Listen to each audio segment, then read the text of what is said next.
Welcome back, everybody. Hello. You are locked into Drive Time on Power Radio. What me and Dani like to call it Wavy Wednesdays, because we just made it up because... And it is wavy. Yeah, it just is. It just goes. It really does.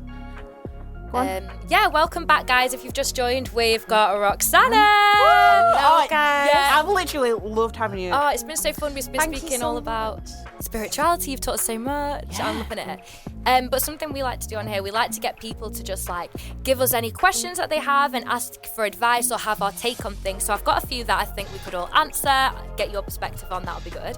And just during the break, we were speaking a little bit about anxiety, and we were speaking about Megan's interview as well when she was talking with her struggles with it. And I have a question really similar to this, but also something I would like to ask. I guess the first times I started feeling anxious, or what I like to call symptoms of anxiety, because sometimes in my logical brain, like we were speaking, I can't assign it to this is why or that's why or that's why. Sometimes it's the feelings of But yeah, someone was saying this here, I've been struggling with anxiety a lot recently. Do you have any advice on what's your experience with it? Oh, yeah, okay. So my own personal experience with anxiety, I've always been quite outgoing. So when kind of anxious traits were creeping into my personality, I was like, what the hell? This don't make sense. It feels really... new and uncomfortable, foreign for your personality. I'm used to feeling quite confident and quite safe to express myself and stuff. But during that time when I started to notice anxiety creeping in, I was experiencing new feelings of nervousness, kind of adrenaline, getting clammy, that type of thing, stuttering. This is what I was calling the symptoms of it. Yeah, literally. And I've always been quite eloquent, so struggling with my communication, that really knocked my confidence. So I know that anyone out there struggling with anxiety, depression, whatever, confidence is the main thing that gets knocked first. And it's the hardest thing to kind of build back up. Yeah. And it takes time. Be patient with yourself. That's advice I would give. So honor yourself, give yourself the grace. My good friend Latoya was telling me just the other day, I was feeling quite anxious, and she was like, give yourself grace. So give yourself that breathing period. Let yourself feel what you need to, go through what you need to, process whatever emotions and feelings you need to, and then slowly, if you can, where you can, work on your confidence, even if it's doing little things to build on that confidence. Make yourself a nice meal, put together a cute outfit, whatever. All these things, they build on confidence. Take time to moisturize in the mirror. Yeah, that's something. And appreciate yourself as well. Exactly. Especially with I know a lot of people struggle with body dysmorphia and stuff like that, and taking time to appreciate you, to love on you, to build on your confidence through completing tasks. Set yourself tasks that you can complete, even if it's take 3 cute selfies today, go for a walk for my mental health, whatever it is, do it for you. I like what you're saying about mindfulness as well, because I guess my experience of it sometimes that I've realised hasn't worked is fighting against the feeling, because maybe I don't understand it. I don't understand why I feel in a dreamy state, or why I've got these butterflies, or why I'm clammy, and just fighting against the feelings rather than acknowledging them, let myself feel them, and then go on to feel better. That you've just articulated it really well. Literally what you're saying, that's the process. Try not to resist, and try not to put off the weird emotions that are uncomfortable, whether that's butterflies or it's uncomfortable feelings. But your body's also telling you something as well. Exactly. And you have to listen to them. But the best thing you can do is, rather than kind of fight them off or resist them, is embrace them and listen. And that's how you honor yourself, your body, your emotions, your mental health. Literally just listening to you, because your body will tell you what it needs or how it is feeling, then you can kind of go a little bit inside yourself and be like, oh, why is it and I'm feeling this? What is it that's triggering me to feel like this? For sure. Because I guess we're just animals at the end of the day, and when we feel threatened by anything, like our bodies are going to tell us there's a threat, something needs to be altered. Defo, fight or flight type of mode, adrenaline, all of that, and all those things make it really difficult as well to have that clarity to know what you need to do in that moment when you're struggling. So I know a lot of people, when they're having panic attacks and stuff like that, and even myself, it can be so hard to do what I know will benefit me in that moment while you're having a hard time. But I think the best thing you can do is breathe, connect with your breath. That is always a key thing.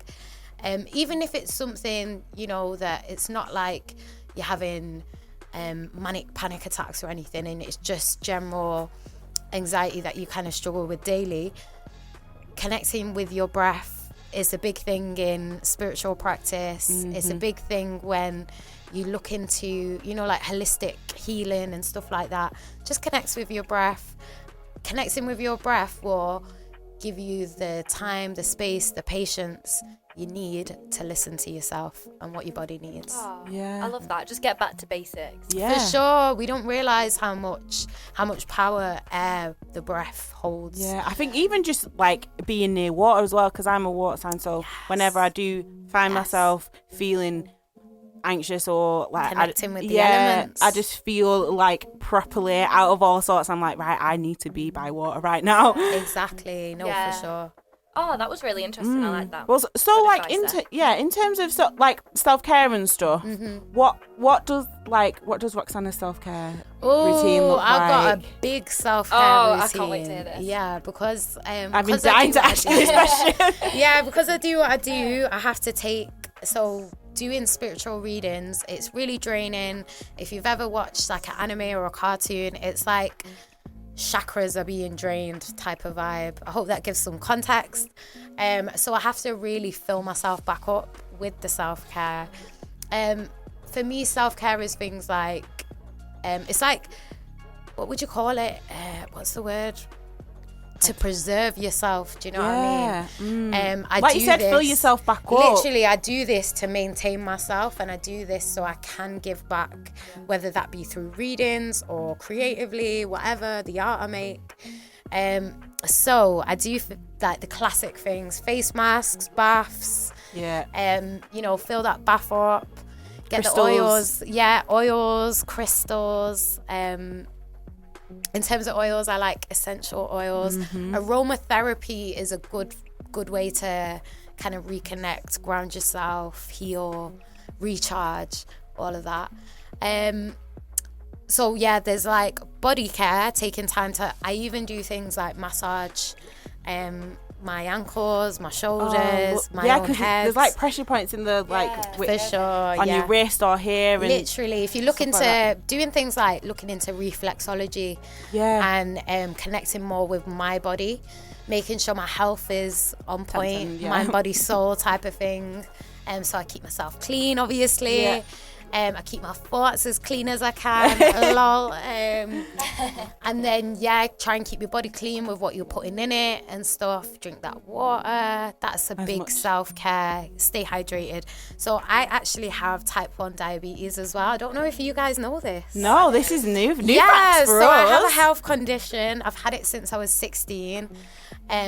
So for me, connecting with my body, connecting with my health, making sure I listen to my body, you know, making sure my sugars are good and I'm watching what I eat and stuff like that, finding that balance in myself is really important, because it's almost like, imagine for you maybe, Dani, your body's working kind of like on autopilot or on automatic if you had a car. Whereas for me, my car's like manual a bit. Do you know what I mean? That's a really interesting way to put it. I like so it's like a metaphor. I was talking to my girlfriend about metaphors, and I was like, I'm so bad. I'm so bad in metaphors. I'm like, I can never think of metaphors when I want to. But that was a really good one. Yeah, I hope that analogy makes sense. But I do kind of have to manually go in, check my sugar, do my insulin, adjust it according to what I've eaten and everything like that. So yeah, it gets a bit complicated. But we're finding that balance. Yeah, I think it's definitely important that you do take care of yourself. And touching on self-care, I think the big thing, there's actually something I wanted to get across today. So the collective energy is that we're all feeling a bit impatient. We're all a bit bored. Dani was mentioning that she was bored before. I think we're all kind of waiting for something to happen, whether that be in our love lives, in our careers, in our family lives, in our moving house situation or whatever. We're all kind of waiting on something. And right now, just enjoy it. Be present. Enjoy the peace. Enjoy the serenity. And, that was it. This is a good time to be focusing on your hobbies, your passions. Creating, producing, making, that's a big part of my self-care routine. If I can't express myself creatively, like my mental health isn't as great as it can be. And I think that really grounds me. It really helps me stay in touch with my emotions as well and what's going on internally in my subconscious, that type of thing. So I think, connecting with your passion, whether that's work, a hobby that you have, making music, making art, like whatever it is you do, whether you cook, just make sure you're spending time on that, because that's an investment in yourself and like your mental health. I actually feel like that's really interesting also what you were saying about just enjoy the peace now, because I can think of multiple occasions in my life where I've looked back on a situation that I was so excited to be done with, and then I look back and I'm like, I just wish even when I left uni, I was like, I just wish I enjoyed being a student, carrying my laptop, eating my apple, like having an aside. Exactly. Be present in the moment for sure. Yeah, think about what you can do now and what is, because it's yin and yang, isn't it? There's bad things going on. Feminine, masculine, light and dark. But defo is a good time right now to be thinking about how you can serve yourself, what serves you, what makes you feel good inside. And if you don't know, then obviously you can use this time to figure it out, experiment and like try, like you were saying before. Oh, I'm glad you asked that question, Jade, because I feel like it is important to have your self-care so you can reset, and you can't take care of others if you can't take care of yourself. Yeah, you can't pour from an empty cup, guys. Yes, literally. And the best thing that you can do for others is look after yourself. So do that. However you like to love on others, love on yourself in the same way. Yeah, 100%. Definitely love yourself first, and then choose you, guys. So we're gonna be asking Roxanna even more deep questions after the break, but we are gonna play. Did we play Goddess Energy before, or did we play Songbird? No, we played Songbird by Lisa Murdoch. We're gonna play another Lisa Murdoch, which is Goddess Energy. I know you really like this song, don't you? I love this one. Listen to the lyrics, people. Really take it in. Okay, we back. Oh, and it's like 4 minutes to 7, which means we've only got 4 minutes to get what we need. This is the worst time of the week, literally, when we come to the end of our show. I know, but it always goes so quick because I feel like we always have so much fun. Yeah. Guys, literally, I've begged to ask this last question because I just think it's a good question. I feel like we can answer it. I want to ask Roxanna. So one of my really good friends, she asked me, how do I choose between making memories and making money? That's a good question, that, isn't it? Because she's very driven, but then also it's like, at what point do you make a living and not a life? No, for real. Oh, wow. That one. Is it too much to unpack? Because I just I don't think that one's too much to unpack. I think that one is one of the most difficult challenges we face in the modern day society. 24/7, and as women as well, because it's like, what do? Do we have this pressure to like have kids and get married and have these experiences and memories, but then also there's this other side of like. Definitely. And I think the key thing, like, generally the way I would answer that, and the way I would answer a lot of questions, like, oh, how do I do this and this, and how do I balance my spirituality with my practical things that I need to do? I would say balance. Literally, it's all about that balance. It's all about listening to yourself, to your body, like I've been saying, trusting your gut, trusting your intuition.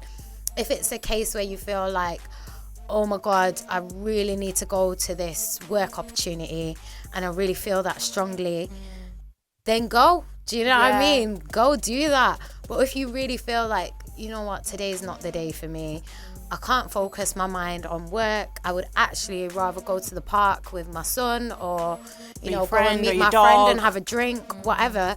Those things are parts of our self-care as well. Like just what we were saying before about self-care, socializing, all like living, whatever it is. Don't judge what you're doing. Don't think, oh, I'm not earning money, so I should be feeling guilty. No.